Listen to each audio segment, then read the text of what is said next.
Arbitrium Produtora apresenta Coalando no Espaço.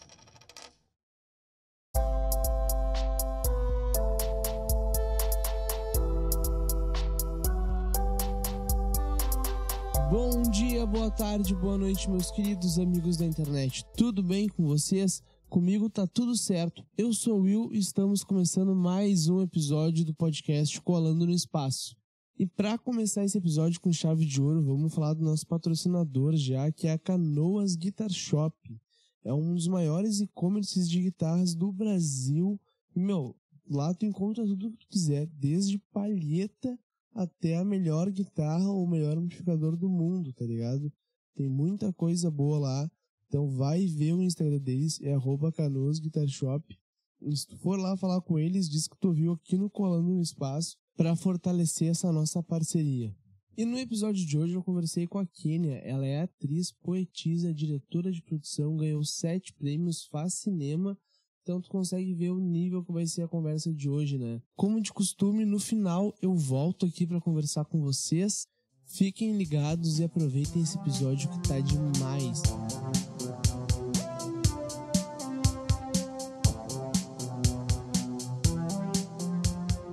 E aí, Kênia, como é que tu tá? Eu tô bem, e tu? Como é que você tá? Eu também tô bem, indo na medida do possível com essa quarentena, né? Verdade. Como é que tá sendo pra ti? Cara, pra mim tem sido um processo bem... Atualmente tá tranquilo, mas é um processo bem de altos e baixos, né? A gente sabe que tá complicado pra todo mundo. Acho que afetou o mercado aí na grande maioria das profissões. Mas agora é como se tivesse estabilizado um pouco, assim, pelo menos pra mim. Então acho que eu tô conseguindo lidar um pouco melhor. Na tua profissão afetou a full isso ou não tanto? Pra mim afetou, apesar de na minha profissão muitas pessoas acabarem tendo mais facilidade de trabalhar de home office, por exemplo. A gente sabe que como afetou para a maioria das empresas, né, para a maioria das marcas, isso acaba afetando no valor final do investimento. Então, para mim, com certeza, também afetou. Eu não posso afirmar categoricamente que foi a profissão mais afetada, mas mesmo assim, todo mundo está sentindo. Vejo muitos colegas meus da minha área que obviamente tiveram seus salários reduzidos ou que perderam empregos e que estão tendo que se readaptar aí nesse período. Para quem está nos ouvindo, explica com o que tu trabalha. Eu trabalho com marketing. Eu trabalho com produção de videoclipes também. Então, assim, acho mais fácil dizer, às vezes, do que com o que eu não trabalho, né? Mas, basicamente, eu trabalho com produção de videoclipes e trabalho com redação, né? A parte de redação para empresas. Então, basicamente, é com isso que eu trabalho atualmente. E é justamente nessa área que eu tô sentindo uma queda, assim, bem grande, assim, na questão do investimento. Do dia para a noite, as empresas com as quais eu trabalhava, a maioria fechou as portas. As outras acabaram tendo que diminuir os seus custos e, obviamente, quando as empresas fazem isso, os primeiros custos que elas acabam cortando, principalmente empresas pequenas e médias, né, de pequeno e médio porte, são custos com esse tipo de investimento, que é o marketing, né? Sim. E como é que tu lidou com isso quando as empresas começaram a cortar? Qual foi a tua reação, assim? Eu vou ser bem sincera, assim, para mim foi bem complicado, porque eu já tinha uma empresa, né? Eu tive por 7 anos uma empresa, que por outras questões, não pela pandemia, ela já estava fechando as portas, e deu coincidência de ela fechar as portas bem no período da pandemia, né? A pandemia veio, assim, parece para dar certeza de que não teria como tentar manter aberta. Para mim foi bem complicado, está sendo até agora, mas eu, ao mesmo tempo, tenho que reconhecer vários privilégios que eu tenho. Então, né, eu acredito que apesar de eu ser uma pessoa que foi prejudicada, eu não fiquei tão desesperada assim, porque eu tenho uma casa onde eu moro, enfim, eu não tive, por exemplo, que me ver sem dinheiro de pagar aluguel, por exemplo, ou coisas do tipo. que é uma realidade de muitas pessoas, né? Então, dentro dos prejudicados, felizmente eu posso dizer que eu não fui das mais prejudicadas, mas tô sentindo isso até hoje, né? Tô sentindo o reflexo dessa pandemia até hoje, na dificuldade de fechar job, na dificuldade enfim, até mesmo de conseguir outros empregos, né? Sim. E quando é que tu acha que vai terminar essa questão do corona? Olha, eu não tenho... Eu não sou capaz de opinar. Não é capaz de opinar? Não, falando sério agora, eu não sei te dizer. Eu acredito que a partir de janeiro vai estar bem mais tranquilo, mas com certeza eu não consigo informar quando que isso vai ter. Eu tava ouvindo um podcast esses dias, que é do Leandro Neco e da Jéssica Greco, e eles falaram, tipo... Eles começaram o podcast no início da quarentena, tá ligado? E chegou no episódio 200 ontem, tá ligado? Então, tipo, todo dia eles postam um episódio. E é engraçado tu ouvir, tipo, o primeiro episódio deles, o Neco falando que vai durar 3 meses isso aí, já volta no normal, sabe? E a gente tá indo já pra 6, 7 meses disso. E agora que o estado de São Paulo tá comprando a vacina, tá ligado? Então, isso vai pra mim, ao meu ponto de vista, vai demorar mais 1 ano pra voltar tudo normal, sabe? Na real, o normal não vai voltar, vai se estabelecer assim. Vai ter um novo normal, né? A gente tá vivendo já um novo normal. Sim, a gente tá... Inclusive, eu até falando nisso sobre o normal, né? Você sabe que eu sou atriz também, que eu faço poesia. E amanhã, inclusive, eu vou lançar no meu Instagram um vídeo obviamente que eu tô atuando, mas é uma poesia feita falando sobre as sequelas que a quarentena deixou na saúde mental das pessoas. E eu falo bem isso, sim, que o nosso normal já estava à beira de uma catástrofe natural, porque a maneira como a gente vive há muito tempo já é de se criticar se realmente isso é algo natural ou não, se é algo normal ou não. Né? Só pra avisar pra quem tá nos ouvindo que o amanhã, que a Kenia tá falando aí, dia 4 de outubro. Esse episódio vai pro ar daqui pra frente, mais pra frente, não vai ser tipo essa semana. Então, só pra avisar pra gurizada que vai estar já disponível esse texto que a Kenia tá falando no Instagram dela, que vai estar nas descrições deste episódio, gente. E sigam ela, que é muito massa os posts dela. Sério. Obrigada, amore. Obrigada. E me diz uma coisa, como é que tu lida com o machismo? Nossa, adorei a pergunta. Uma pergunta bem direta e reta, assim.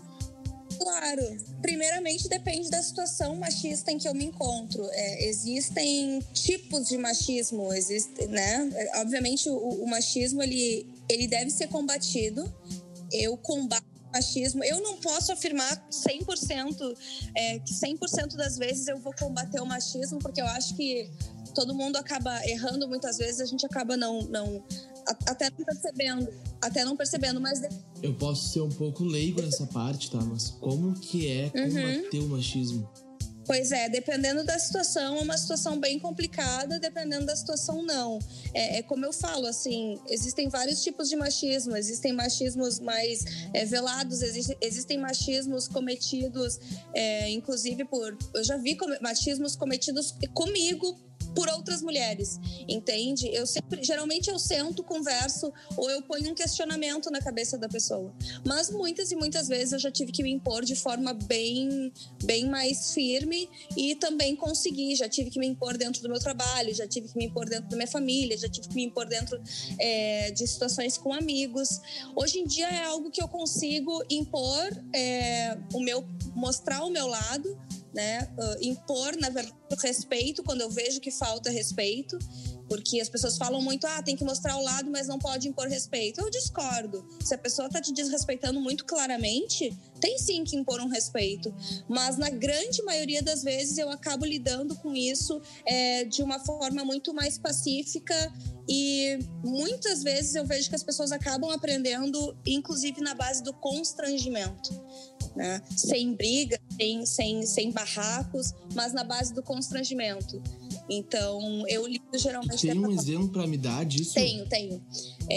Teve uma vez que eu entrei, que um ex-cliente meu entrou na minha antiga empresa e ele passou reto por mim. Ele sempre fazia isso, certo? Assim, eu tinha uma empresa em que havia uma sociedade de 50% para mim, 50% para o meu ex-sócio.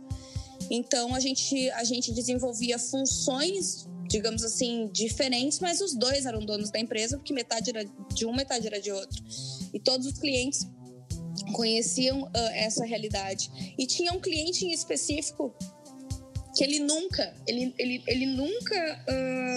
me tratava muito bem. E ele tinha esse padrão de comportamento, era com homem, entendeu? Ele falava com homem e mulher, assim, o homem é o dono do negócio, a mulher é a sócia do dono. Era assim, só pra você ter noção.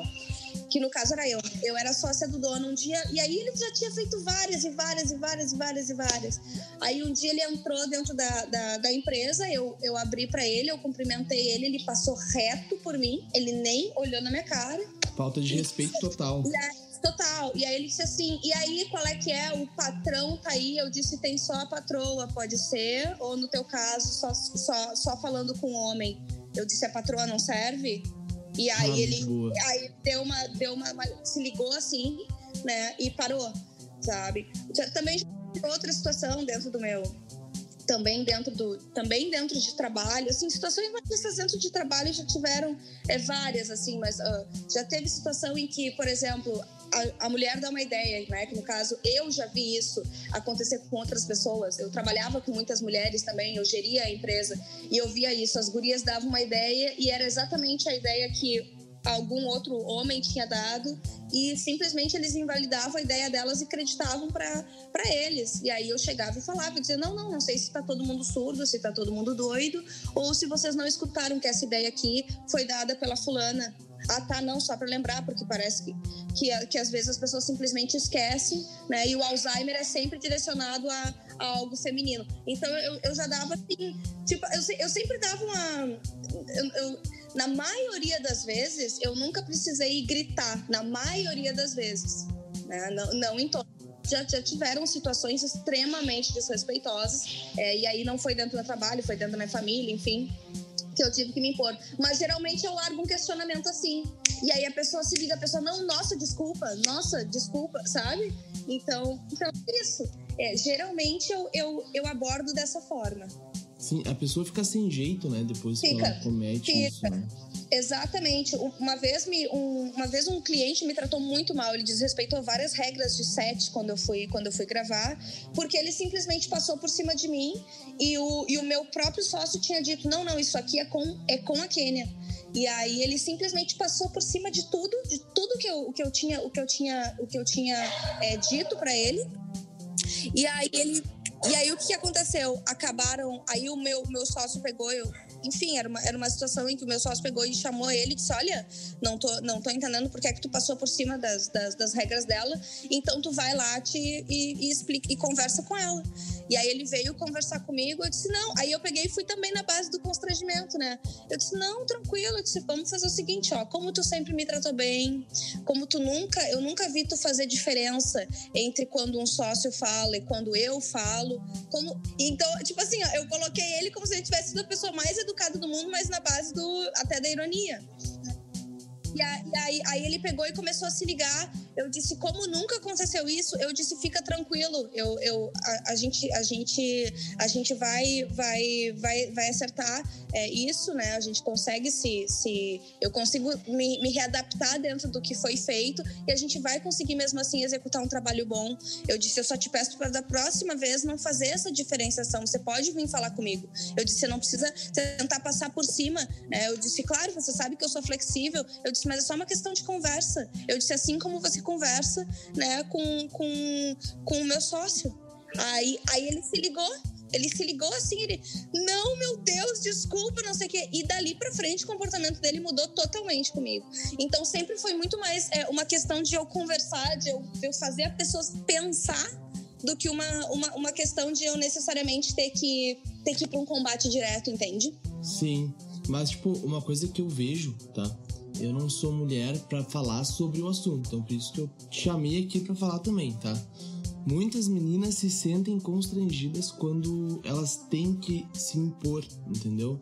Ou muitas não conseguem, por causa do machismo já que está institucionalizado na nossa sociedade há muitos anos, né? Não é desde ontem. E principalmente pela situação também. Por exemplo, agora eu tô relatando as situações leves, que eram situações mais corriqueiras comigo. Mas já aconteceu, inclusive, assédio dentro de ambiente de trabalho, de eu ter que me impor sério e falar com o cliente, entende? Já aconteceu passada de mão, eu tá trabalhando, o cliente me passa a mão. Entende? É sério? Já aconteceu. Já aconteceu machismo dentro da minha casa, com amigos de ex-namorados, né? De eu tá assistindo uma pessoa que tava passando mal, vem um amigo de um ex-namorado meu e me taca uma mão na bunda sem eu ter dado qualquer tipo de liberdade. E aí depois diz que era porque estava bêbado. Já, assim, situações de assédio. Então, é por isso que eu falo, dependendo da situação, a gente consegue remanejar isso super bem. Mas dependendo, a gente fica em choque e a gente não consegue nem falar, sabe? Tá, deixa eu te perguntar uma coisa pra eu entender. O machismo é um conceito geral, Ele né? é um conceito geral pra mim. Dentro do machismo tem o assédio. Sim, é por isso que eu falo, existem... Daí o assédio vai pra assédio moral e assédio sexual. Exato. E existem muitos tipos de machismo, não? Eu posso, por exemplo, ser... É por isso que eu falei ali no início. Depende do tipo de machismo, depende do que eu tô sofrendo. Obviamente, eu sou um ser humano, eu não vou conseguir me portar bem ou como eu deveria, ou ser totalmente sensata em todas as situações. Existem situações que eu consigo manejar muito bem, que é principalmente quando a pessoa me larga um pensamento machista, quando a pessoa invalida o que eu falo porque eu sou mulher e eu acabo tendo que conversar com ela e fazer esse questionamento, né? De por que você não tá prestando tanta atenção? Isso é uma coisa, mas existe situação muito pior, muito mais velada, ou muito mais abusiva, muito mais absurda, muito mais na cara, né? E às vezes parece que quanto mais na cara é o machismo, quanto mais descarado, parece que é mais difícil ainda de a gente reagir, que são essas situações em que você toma de quem você menos espera, você acha que tem uma pessoa ali respeitando você e é um cliente que tá te passando a mão, e aí, vai fazer o quê? Entende? Vai combater e aí você quer falar, às vezes não consegue, ou então uma situação muito descarada dentro da sua casa, entende? Um amigo de um namorado fazendo uma dessas, principalmente homem bêbado, né? Homem bêbado acaba, não todos, tá, gente? Pelo amor de Deus, que eu sempre falo que eu tenho muitos amigos homens e existem homens e homens, mas tem muito cara que se prevalece do fato de estar bêbado pra depois dizer que ele não lembra e dar uma desculpa e tomar coragem pra assediar, né, para fazer o que ele quer fazer. Então, existem muitos tipos de machismo e existe o machismo reproduzido pelas mulheres e, obviamente, eu acabo me incluindo nisso, porque o machismo, ele é como se fosse um vírus que ele contamina. Então, ele é um conjunto de pensamento que acaba formando um conjunto de regras que fazem a gente não enxergar e criar uma desigualdade entre os gêneros, né? Então, eu vejo as mulheres acabam reproduzindo o machismo e ser feminista é uma questão de a gente se desconstruir o tempo todo, né? Toda mulher acaba reproduzindo uma hora o machismo e é uma questão de a gente estar sempre estudando e se desconstruindo. Todos os dias eu acabo me policiando, vendo situações. A gente é criada para disputar umas com as outras. Então é isso, assim. Tudo isso é por causa dos homens, tá ligado? Vocês disputarem umas com as outras é por causa que, tipo, tem que, sei lá, tá mais bonita que a outra por um cara me querer. Exato, exatamente. A gente tem uma raiz histórica, né, do patriarcado e isso vem de sempre, eu acho. Exato, isso vem desde que a sociedade é sociedade. Eu tava falando com uma amiga minha e ela falou pra mim que muitos homens, até o pai dela, o namorado dela, eu mesmo, sabe, fazem atitudes machistas sem perceber. Sim, com certeza. Saca? Então, isso eu acho que é um ponto pra botar aqui em pauta, que, tipo, quando tu vê alguém, sabe, fazendo uma atitude machista, que tu sabe que foi sem querer, que não foi por querer, chega na pessoa e fala. Com certeza. Com certeza. Eu acho que isso é muito importante. Isso me lembrou até uma situação em que eu acabei tendo que conversar, inclusive, com uma ex-colaboradora minha sobre isso.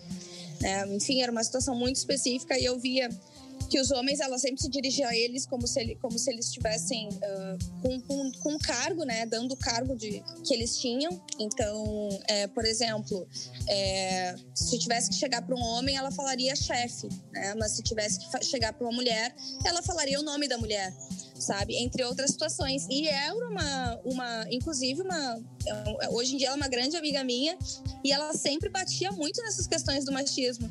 E ela mesma se deu conta que a maneira como ela tratava os homens que exerciam uma posição de poder era como se eles tivessem muito mais poder do que as mulheres que exerciam a mesma, né, o mesmo cargo, a mesma função de poder. Claro.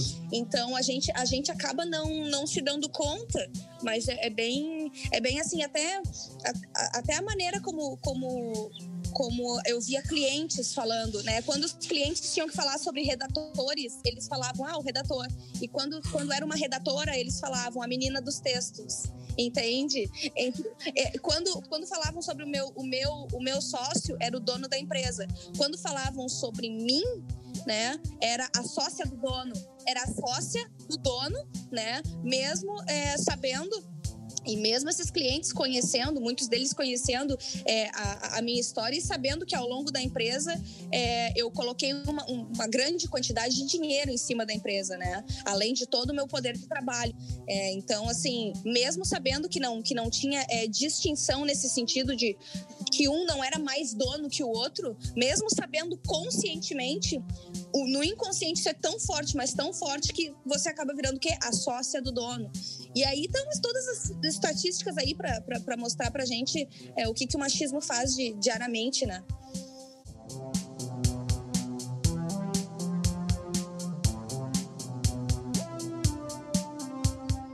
Me responde uma coisa que eu tenho uma dúvida. Claro.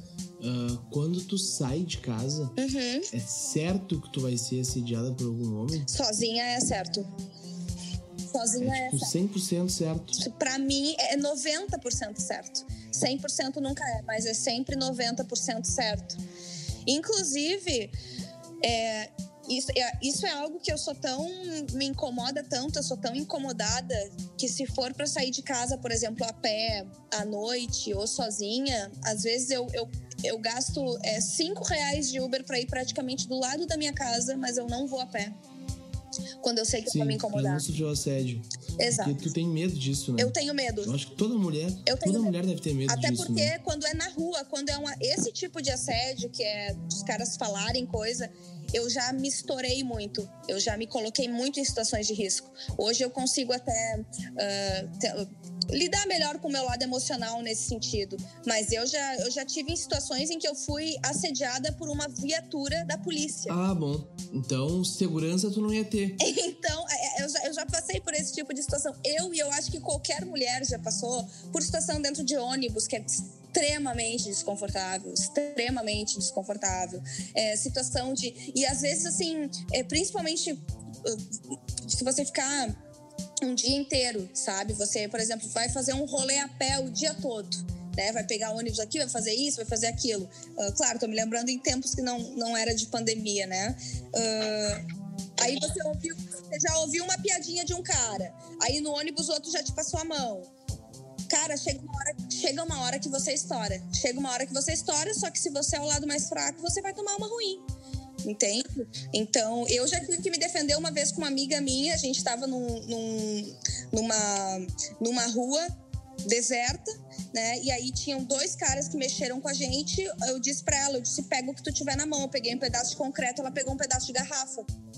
Pra se eles vierem pra cima, a gente ter como se defender. Então, assim, tem dias que você se estoura, já não quer passar por esse tipo de coisa, né? Na maioria das vezes, é um assédio do cara falar alguma coisa, mas a gente não tá mais aguentando ouvir. A verdade é essa, né? Claro. Então... Sabe que eu vi um vídeo de uma guria que sempre quando ela tava caminhando na rua, um cara falava alguma coisa pra ela, tá, e aí? Deixa eu ver, tipo, sabe? Não quer me comer? Então vamos, bota o pau pra fora e me come. Eu já fiz isso. Saca? Eu já fiz isso E no meio os da rua, caras foi ficam sem engraçadíssimo. reação, cara. Foi engraçadíssimo. Uma vez eu fiz isso. Eu fiz. E qual eu foi a fiz, reação o cara dele? ficou quieto 2 vezes, na verdade. Numa foi na frente de um restaurante que eu comecei a... que o cara me assediou e eu disse, repete. Aí eu comecei e o cara ficou sem ter o que falar. E na outra foi dentro do restaurante, que eles também ficaram quietos e ficaram sem ter o que dizer. E aí... eles ficam em choque, eles simplesmente ficam em choque. Quando foi dentro do restaurante, ainda falei, eu disse, da próxima vez tu vai pensar 2 vezes antes de assediar uma mulher, eu falei pra ele, né, porque era uma coisa, porque ele tinha me assediado já 4 vezes, cada vez que eu levantava pra pegar alguma coisa, o cara falava alguma coisa, e na última eu vi que ele tava se manipulando, eu disse, não, isso aí não, aí eu estourei, assim, foi icônico, eu estourei, ficou o restaurante inteiro olhando, olha, eu acho que deu 5 minutos, ele levantou e foi embora. O cara passou vergonha, né? Passou a maior vergonha da vida dele, mas também ninguém mandou, né? Claro, não, aí tem que fazer isso, tem que fazer as pessoas passar vergonha, né? Sim. Pelo menos ao meu ponto de vista, tu tem que fazer a pessoa passar vergonha pra pessoa aprender a não fazer mais aquilo ali. Exato, porque isso é algo extremamente cultural, é uma falta de educação e ponto. Pra começar a falta de educação, né? Exato. Então, quer dizer que na família dele tinha isso também. Claro, só que as pessoas justificam isso. Justificam do tipo, é que homem não consegue se controlar. As pessoas tentam justificar esse tipo de atitude de falta de educação, de gente mal educada, sem respeito por mulher, como se fosse quase uma necessidade básica do homem, ter que largar uma piadinha ou não conseguir se controlar em relação aos olhares dele. E na verdade não é assim. Na verdade, isso é algo puramente que a cultura acaba desculpando os caras para tratar a mulher como objeto. Eu já, por exemplo, quando eu fui para Los Angeles, eu vi muito a diferença. Muito, muito, muito a maneira como os caras tratam as mulheres e a quantidade de assédio que eu sofri lá em 10 dias com a quantidade de assédio que eu sofri aqui no Brasil. Entende? E é infinitamente. Eu ficava esperando para ver que horas que isso ia acontecer quando eu tava na rua e simplesmente não aconteceu. É muito mais velado lá, é muito menos descarado lá, né? Então, eu não tô dizendo que é o melhor local do mundo para tudo, mas eu senti uma diferença absurda. Então, e no Uruguai também, se a gente vai aqui pro Uruguai, a gente já vê a diferença de como os homens tratam a gente. Então, é uma questão muito cultural, que eu acho que ainda falta no brasileiro em si, que é a questão da educação, né? A falta de educação, para mim, é gritante aqui. A questão do machismo, eu vejo que quando uma pessoa é machista, ela acaba passando para o filho dela, entendeu? Com certeza. Tanto homem quanto mulher. Uhum. E esse filho acaba passando para os amiguinhos, para os familiares, e, tipo, vai criando uma cultura e aquilo ali se propaga até não ter mais fim, sabe? Exato, exatamente. E eu vejo muito isso, assim, e as mulheres também, é muito importante que elas se unam e se policiem a respeito disso, né? Desconstruam o machismo que tem dentro delas, porque cada uma de nós também carrega machismo, também se vê cometendo uma atitude, um pensamento machista, justamente para a gente conseguir ter força e fazer com que os nossos filhos não reproduzam isso, com que os nossos maridos não reproduzam isso, né? Não permitir a gente conseguir dar esse contraponto, né? Cada vez que a gente vê uma atitude machista, a gente conseguir ir lá e mostrar que realmente não é bem assim, por que é que você pensa assim. Então é bem isso. O machismo, ele tá muito, muito enraizado.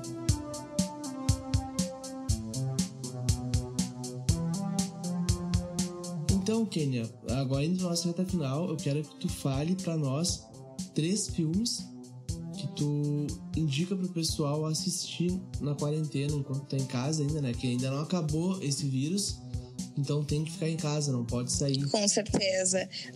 Bom, vamos lá. Vou tentar puxar os 3 filmes, assim, que não são filmes...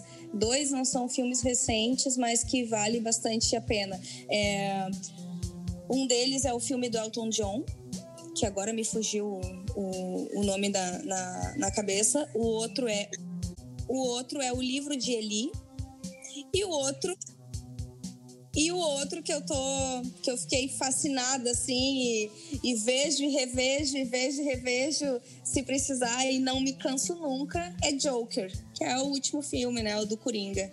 Então, o do Coringa, os 3, assim, pra mim mostram trabalham com aspectos psicológicos que eu gosto bastante. Eu sou fascinada por psicologia e eu gosto muito quando a gente vê a psicologia bem arraigada dentro do cinema. E, em especial, o filme do Coringa, pra mim, me mostra muito mesmo. Aquele filme é um dos melhores que tem nos últimos 10 anos, ao meu ver.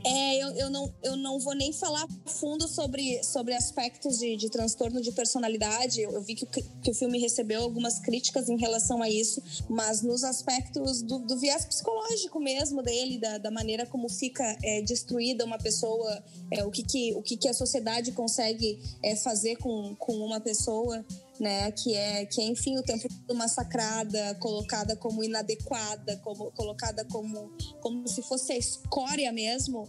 Cara, eu achei o filme fantástico, assim. Então... E é o que a gente vive hoje, né, Kênia? Com a questão do padrão estético que as pessoas querem implementar, né?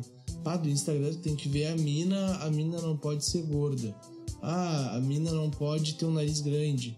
A mina não pode ter uma pinta no queixo, tá ligado? Exato, ou então a mina não pode ter pelos, né? Que é outra questão que eu vejo, assim, quem não gosta de pelos, que tire os seus, mas a gente tem que aprender a deixar livre o outro, o corpo do outro, o pensamento do outro, né? A vida do outro. Então é bem isso, assim, eu tenho tido cada vez mais esse tipo de conversa e a minha mente tem se aberto cada vez mais com outras irmãs, né? Com outras mulheres.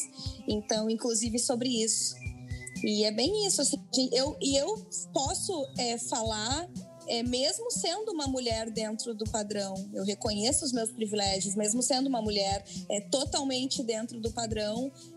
Isso não precisa fazer de mim uma mulher que apoia a ditadura da beleza. Até porque eu sofro de um transtorno de imagem chamado dismorfia corporal, que é um transtorno de imagem muito pesado, muito difícil de lidar, em que eu vou ter que fazer tratamento pro resto da minha vida, e é justamente um transtorno de imagem que existe por consequência da mídia e da ditadura da beleza. Então isso realmente existe, o padrão que nos é imposto é algo que acaba fazendo muita gente se suicidar, por mais bizarro que isso possa parecer aos ouvidos de quem não passa por isso.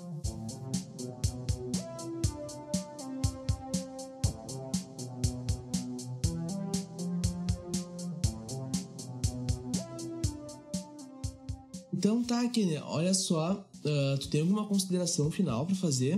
Eu gostaria muito de te agradecer, do fundo do coração, por trazer... Eu que tenho que te agradecer, na verdade, né? Porque tu se disponibilizou a vir aqui conversar comigo sobre um assunto que eu não sei nada sobre esse assunto, né? A gente vai... Eu quero saber. Eu não sei nada. Eu também não sei. Cada vez que eu acho que eu sei alguma coisa, eu vejo que eu não sei nada. E quanto mais eu leio e eu estudo, mais eu vejo que eu sei nada vezes nada. A gente tá no mesmo barco. Sim. A gente nunca é que eu o suficiente. Eu gosto de conversar sobre isso, não, pra eu aprender também. Claro. E também pra incentivar as outras pessoas a irem atrás dessa questão, sabe? Com certeza. Então, esse que é o intuito. Com certeza. E existem também muitas diferenças, né, dentro do próprio feminismo e do que a gente fala também a respeito de machismo. O machismo que uma mulher branca dentro do padrão que sou eu sofre é infinitamente menor do que o machismo que uma mulher negra e também fora do padrão estético uma mulher negra, por exemplo, que é gorda também sofre, entende? Então, quanto mais a gente vai se distanciando do padrão que é imposto, mais pesada fica essa carga quando a gente fala de machismo. Então, o machismo que uma mulher branca sofre é muito diferente do machismo que uma mulher preta sofre. Então, todas essas questões, assim, a gente vai aprendendo diariamente, aprendendo uns com os outros. E eu acho que é incrível, assim, cada vez mais os homens se interessarem por isso. Os homens também explorarem essa empatia, essa sensibilidade, porque o machismo é horrível para vocês. O machismo, ele é tóxico para vocês, ele não facilita a vida de vocês também. Ele só piora. Ele coloca vocês também numa série de imposições em que vocês têm que ser os provedores, vocês têm que ser viris, vocês têm que ser... vocês têm que matar o que tem de humanidade dentro de vocês. Isso é horrível para os homens também, né? Então, uma sociedade aí cada vez mais desintoxicada do machismo é uma sociedade maravilhosa para todas as pessoas, inclusive para os homens. E é isso. É o que eu falo, né? Uma sociedade, na real, sem machismo é uma utopia. É uma utopia, sabe? Com certeza. É uma utopia. Mas a utopia serve pra quê? Pra gente caminhar, pra gente ir atrás do que a gente quer. Exato. Sabe? Ela é importante. Então ela é importante pra gente ir atrás, tipo, de uma sociedade sem machismo. Exato. Sabe? Ela é um propulsor. Tipo, algum dia vai chegar. Algum dia isso vai chegar. Com certeza. Isso eu tenho certeza. Não vai ser nos próximos 10 anos. Não, nem. Sabe? E talvez nem nos próximos 10 séculos, mas a gente vai tentar caminhar para isso. A gente vai tentar caminhar. A gente vai. Mas eu fiquei muito, muito, muito feliz. Quero que você saiba que eu admiro muito você.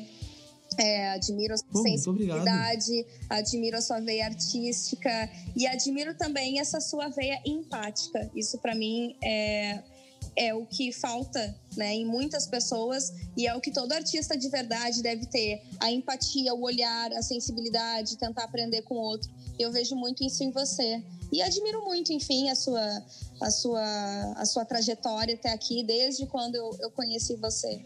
Então, muito obrigada, gratidão do fundo do coração. Eu que agradeço, fico até sem jeito depois desses elogios que tu me deu. É verdade, gratidão mesmo. Muito obrigado mesmo, do fundo do coração. Então tá, gente, o episódio com a Kênia vai ficando por aqui. E me sigam nas redes sociais, sigam ela nas redes sociais também. Quais são as tuas redes sociais? Fala aí que depois vai estar na descrição do episódio também, então... Perfeito, é @soulkenia, S-O-U-L, soul de alma em inglês, Kenia com K, K-E-N-I-A, Soulkenia. Soulkenia no Instagram, no Pinterest, no TikTok também e no Twitter. Faz TikTok? Faço, tá caminhando. Vou ter que seguir lá. Faço sim. Tem vídeos meus lá dançando. Alguns cantando. Que massa. Tô começando. Ai, valeu mesmo. Então tá, Kênia. Muito obrigado por esse tempo de papo aí. Se cuida, até uma próxima vez e um big beijo pra ti. Beijão, amore. Tchau, tchau. Então tá, gurizada, o episódio de hoje fica por aqui. Essa foi a conversa com a Kênia. Sigam ela nas redes sociais, que vai estar tudo na bio desse episódio. Compartilhem com todos os seus amigos. Me mandem mensagem no meu Instagram, no meu Twitter, porque, como vocês sabem, as minhas redes sociais são as redes sociais de vocês. Então aguardo todo mundo lá. Um beijo, um big beijo e tchau!